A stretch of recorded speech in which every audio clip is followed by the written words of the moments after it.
मित्रांनो, नुकताच big boss मराठीचा विनर सूरज चव्हाण हा ठरलेला आहे। तर सूरज चव्हाण हा घराबाहेर आल्यानंतर त्याने त्याचा पहिला मीडियाला इंटरव्ह्यू दिलेला आहे। यामध्ये मीडियाने त्याला खूप काही प्रश्न विचारले। यावरती सूरजने देखील मनमोक्त होऊन आपल्या प्रश्नांची उत्तरे दिली। यामध्ये मीडियाने त्याला पहिला प्रश्न विचारला की ट्रॉफी जिंकून तुला कसं वाटतंय। यावरती सूरज म्हणाला की मला खूपच बरं वाटतंय। महाराष्ट्रातल्या जेवढ्या प्रेक्षकांनी मला सपोर्ट केलं त्यांची मी मनापासून आभार मानतो। त्यांच्यामुळेच मी आज इथपर्यंत आहे।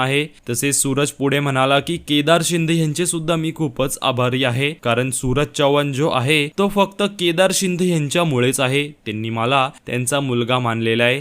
तसेच त्यांनी मला घरी सुद्धा जेवण्यासाठी बोलवले आहे। पुढे मीडियाने सूरजला प्रश्न विचारले की तू आता बिग बॉसच्या घरच्या सदस्यांना भेटणार की आपल्या गावी जाणार। तेव्हा सूरज हा म्हणाला की मी माझ्या पहिले गावी जाईल, माझ्या आई मरी मातेच्या दर्शनासाठी। त्यानंतर मी गणपती बाप्पाचे दर्शन घेईल, कारण त्यांच्यामुळेच मी इथपर्यंत आहे।